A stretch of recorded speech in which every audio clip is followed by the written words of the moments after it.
hey, it's me again, you know, posting in that wonderful time of year, you know, August. I don't know when August became the new Halloween, but I personally have absolutely no problems with it, especially in today's climate where everyone's just looking for something to look forward to. If you're one of those people that gets mad at people who celebrate Halloween or Christmas early, I don't know what your problem is. People like to enjoy certain things. So, I didn't know until earlier that Spirit Halloween had just reopened, or opened in the first place, in my town. So I decided to take a stroll over there and bought another one of these bad boys. Remember when these used to be impossible to find? Well, like every Halloween store now has them. I don't know why, but it feels like exceptionally thinner this year. The latex pole feels like super, super thin. I don't know if I just haven't held one of these in a long time, but that's personally how I feel about it. Now, I'm probably the most upset person in the planet that, or on the planet, that Halloween Kills and Halloween Ends have been delayed or pushed back another year. I totally understand it, but it's still completely heartbreaking because I've had to cancel now like 2 Disney trips. A whole bunch of movies have gotten pushed back. Some I want to go see or have just become a digital, and it's kind of just bumming me out. To kind of honor the memory of what was going to be in 2020, I decided to pick up one of these Halloween 2018 masks and do a concept of the Halloween Kills mask. Now, as of right now, it's August 14th. I have absolutely no idea what this thing looks like besides the really quick shots we've been getting in like the really quick teasers. I'm gonna kind of just wing it and put my own portrayal of what I think it's supposed to look like. I don't think there's any huge rips or curls in it or like any huge cuts where you can see half of his face like in Halloween 2, the Rob Zombie one. I think it is just kind of like the mask is burnt, but it's still intact, and I think the bottom has a lot of curling and like melting going on. So like, I'm gonna try and just do my best. I guarantee watch like 2 weeks from when I upload this video, Trick or Treat Studios will upload the picture of the Halloween Kills mask, because they have not explicitly announced that they're not releasing it this year.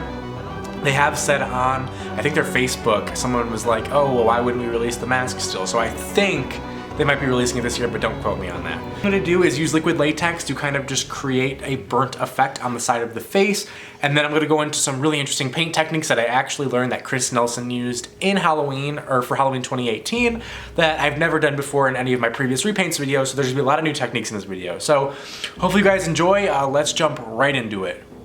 Alright, so to start, the mask really itself wasn't that bad. Spirit had some horrible copies this year, I can't lie to you. But this one was the best one, so I decided to pick it up. I'm using some liquid latex also from Spirit Halloween. It doesn't really have to be from anywhere specifically. Most liquid latex are the same. This one had a pretty thin consistency, which was okay, but it does, like, after you have liquid latex for a few days, it does tend to thicken up. Even the bottle itself, I guess. I began to paint it all over where I started off like really carefully, but then I realized that I didn't have to be all that careful with this. What I would do is paint it on and then use a Q-tip to kind of create like these burnt bubble ridges that I imagine latex would look like as it kind of melted away. Now, like I said, I have absolutely no reference photos for any of this. I'm actually working off a YouTube video from the channel DIY Horror, who I'll talk about all at the end of this video. None of this could be done without him, so yeah. So here I have it painted on. I kind of just did my own thing. I painted it where I thought the mask may have gotten burnt or where it got touched. I do know it's specifically only on this side of the face from their last teaser they released.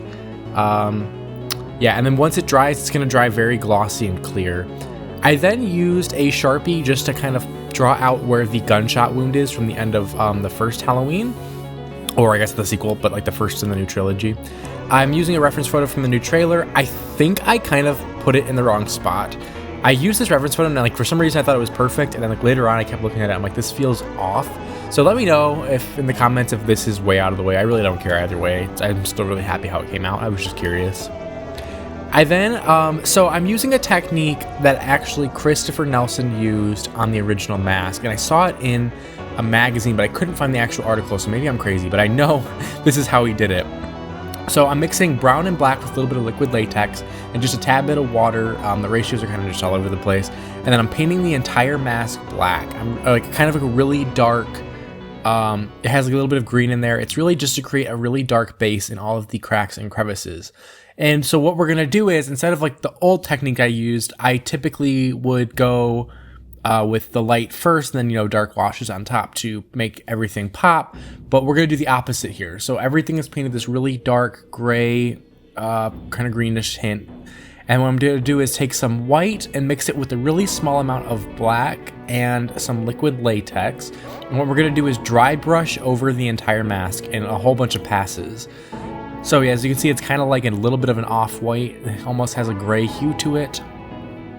What you're going to want to do is wipe off absolutely, like, almost all of the paint off the brush. I'm going to instantly, like, start brushing this and notice there's way too much on the brush still. Like, yeah, there's still too much on the brush here, so I'm going to wipe off a little bit more.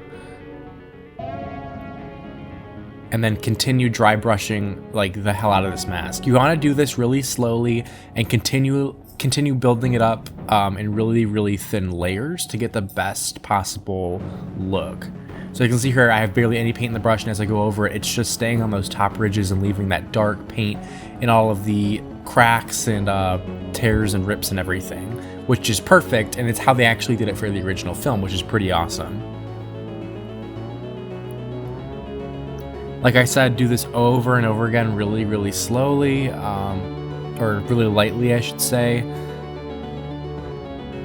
As you can tell, this almost looks like the original mask, and I believe this is actually what the Trick or Treat Studios factories are doing.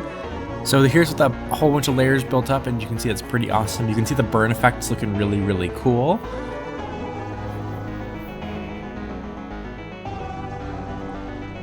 I then decided to try something out from Sing with Nick, I want to say, or Fun with Nick, something like that. He is like one of the original Michael Myers painters and mask makers who's been on YouTube and like any of the Michael Myers forums for years now. I use his trick here as where I'm painting. I just kind of made a really basic dark brown mix, and then I'm taking a spray bottle and just really like wetting this mask. Like I'm making sure it's like crazy soaked, and then I'm gonna paint over it. So it's gonna essentially be like a black wash, but having the water on there helps the paint slide off when it's time to wipe it off a lot easier.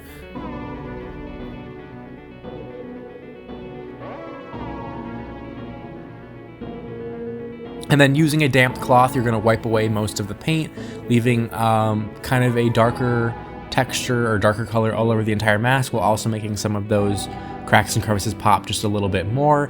And then you're going to want to continue this throughout the entire rest of the mask. Now, so I didn't really talk about it before, but I'm actually going to show you 2 ways to paint this mask. I really wasn't overly happy with how this was coming out, even though it does look pretty good in my opinion. Like it looks better than the mask originally did, but I wanted it to look like super legit and really look like the mask had been through hell and through fire.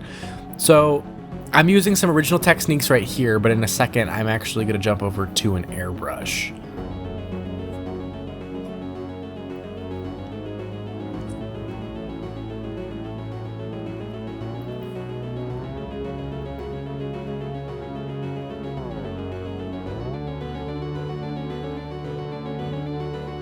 So I ripped off a lot of that liquid latex because I was going too abrasive with the cloth, and it began to peel. So it actually peeled some of the original latex off with it. So I ended up using, like I said, that latex had thickened up. This had been a few days later, and I began to paint that on and create a bit more of an emphasized burnt look than I originally had.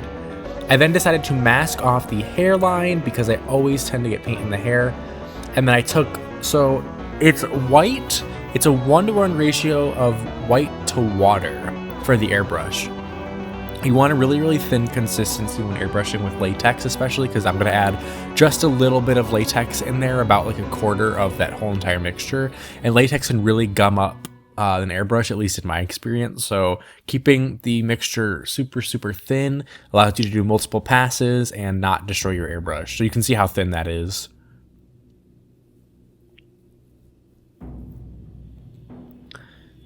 So I'm going over the whole mask in a whole bunch of really light passes, just trying to build up the white as I go. If you kind of try and keep doing it in one section, you're going to cause the paint to like ripple off.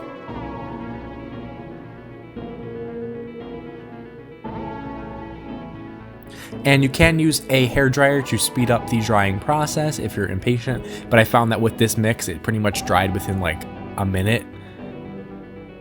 The next thing you had to do was I took a dark brown and added a whole bunch of water. No liquid latex here, and I'll explain why.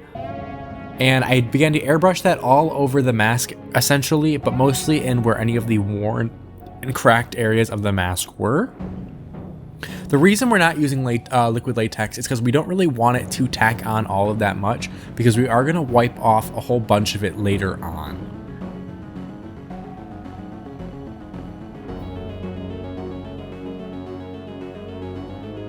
I then mixed up a darker mix by just taking the original paint I had and adding a lot more black to it, and then began to go over the really dark, or the areas that should be a lot more worn. So like obviously the burns, any of those big cracks on the forehead, as well as near the eyes. Also, don't forget to make sure you're getting the neck and everything. You don't want to leave areas when you go on. So the next thing you're going to do, you take a little bit of paint thinner on a rag, and you're going to just wipe off really gently most of that brown color. What this is gonna do is basically like a black wash on top, except we're taking dried paint off and it looks so much better.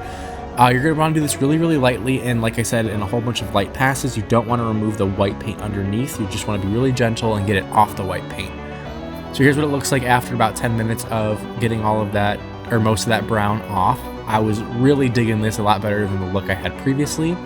I then began to use that dark brown again and emphasize a lot of the burn areas. I really wanted that to look like it had been essentially on fire for a minute, and maybe he put it out. I don't know how it's going yet. Like I said, I don't know what this mask looks like. I then used a black wash and kind of pushed it in a lot of the darker areas, or the areas that should be a lot more burnt. And then once again went in and made sure I was wiping off, because I wanted to have some of that white latex on top to make it look like the mask, had just shriveled up and sizzled and everything. I then mixed up a light brown again and began to go over the sides to kind of create a gradient from the nice light white side to the darker super burnt side, as well as build up that nice neck gradient and around the temples of the forehead.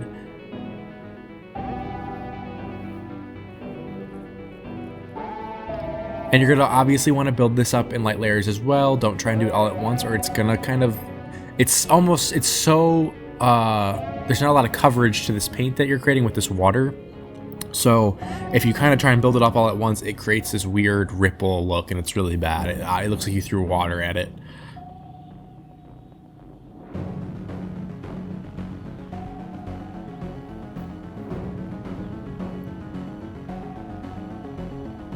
Here, I was insanely happy with how this was looking. I was really glad I decided to whip out the airbrush. Airbrushes are becoming really, really cheap. You can get a really nice portable one with a portable air compressor attached for $50 these days. And if you go to Harbor Freight, you can get a really nice one for about $20. Not including the compressor, but I have 2 compressors at this point. I then was adding a little bit of a darker brown into that burn area. As you can see, the burn was really starting to pop. It looked crazy realistic. Now I mixed up a true red and a little bit of black to create kind of a dried blood look. I wish I would have added a little bit of blue, but what can you do? I added this all around that gunshot wound. I was going off that photo from the new trailer that they released, or the new 30-second teaser. I then wiped kind of stippled a lot of it off so it kind of, dried and wiped off as it went, and then added a little bit of water to kind of help it run a little bit. I also added it around the eye and the knitting hole area, because I didn't realize that in my original videos it was there. It obviously would have sizzled up probably, or burnt off, but I kind of wanted it there just to add the effect. And then the mask was done.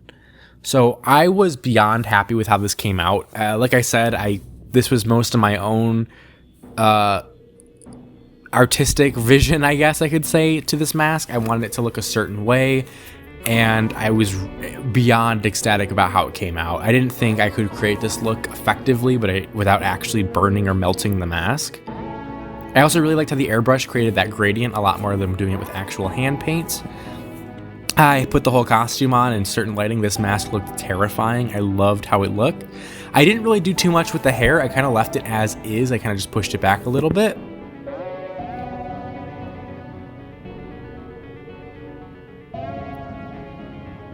So like I said, I wanted to give a huge shout out to the channel DIY Horror. I actually haven't talked to him about this. I hope he's okay with me discussing his channel in this video. His stuff is incredible. I'm so shocked it hasn't blown up yet. I assume it probably will at this point, more than mine will. But please go check out his channel. And I wanted to thank you guys so much for watching, and I hope you guys have a great rest of your day.